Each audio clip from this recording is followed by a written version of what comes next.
Hello, I'm Mark Darubis, Education Consultant with the IU8. Welcome to Students with Depression. In this three-part video series, we'll provide an overview of approaches that can be used to support students with depression in the classroom and school setting.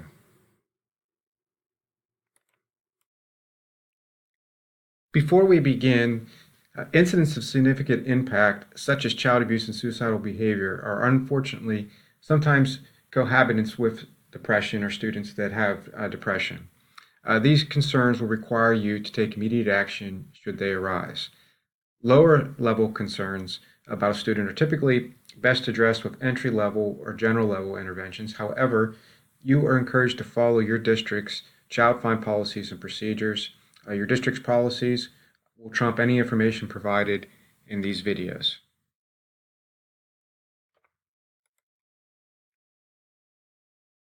First, we'll talk about school-wide and classroom approaches. These approaches are not fully exclusive of all approaches out there, so you are encouraged to research other methods that can be applied in the classroom to treat student depression and other mental health issues. School-wide and classroom approaches are more geared towards prevention, but they're still very applicable to complementing more intense interventions and approaches.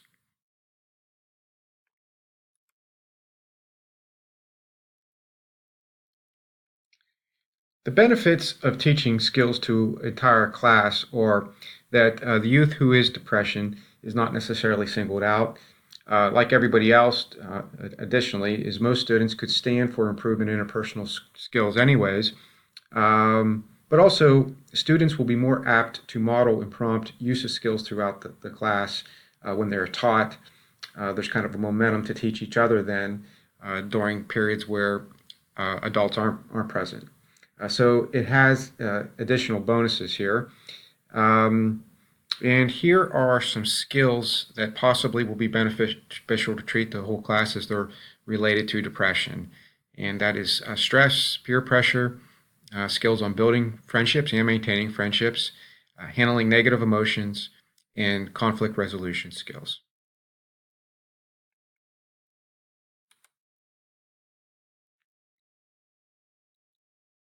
Even if you're not depressed, certain types of environments that are dull and drab or negative, they'll sap your energy. And we all know that as educators, just from going to different environments unrelated to the educational settings. People tend to gravitate towards positive energy. The more positive vibe that is felt in the classroom, the better the depressed student will perform.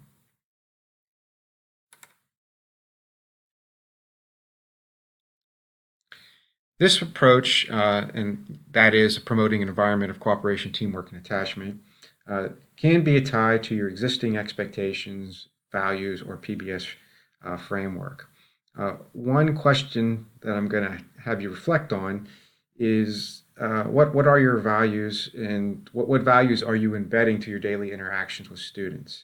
These values are not necessarily what is verbalized to the students, but what is being applied as you carry out your duties throughout the day. Another way to look at this is if you pulled a student out of your class or a group of students and you ask them, what does your teacher, what do the adults in your room value, what would they respond? I believe that if students respond to this question with answers that relate to cooperation and togetherness, your room will be more inviting. So a point of emphasis here is that people are less depressed when they feel like they matter and that they fit in.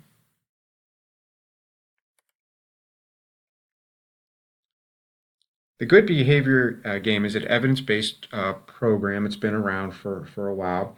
It has been shown to improve student performance in the classroom.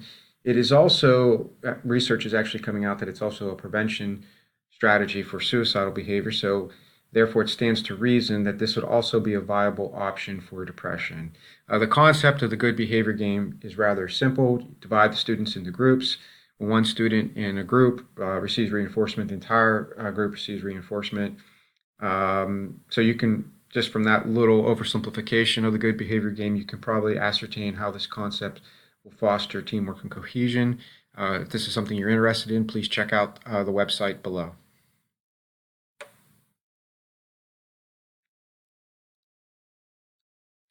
When you are depressed or even have life problems, you're more apt, everybody is, to be distracted and experience more frequent drifts in attention. So visual cues will help depressed students stay on task without singling them out. And that is important because if they fall behind, there is a tendency to just give up. And so it's important to keep all students on depressed, and even more so students with depression.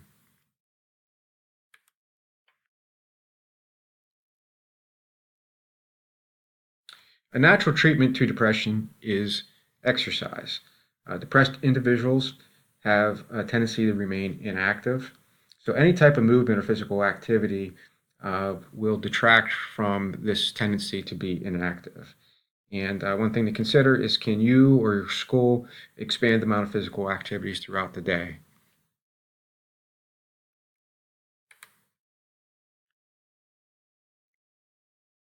Although not always the case, um, depressed students tend to have a depressed parent.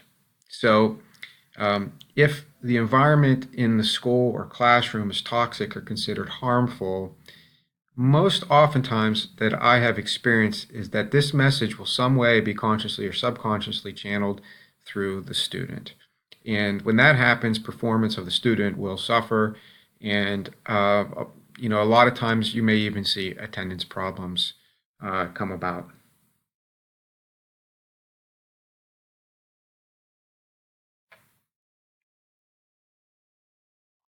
Favoring reinforcement classroom management practices is another important concept to treat depression of students.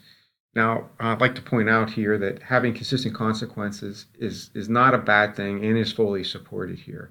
However, if your classroom management style is reliant on punitive measures such as losing points, losing privileges, detentions, and so forth, you're really running the risk of having a negative environment and more, I guess, negative, sour attitudes in your classroom with yourself or adults included, who's ever in there. The pattern can become more problem behavior leads to more discipline, leads to more negative attitude, leads more discipline, and then the cycle just kind of keeps going around. So this will not be an environment um, that is someone fighting depressive will thrive in.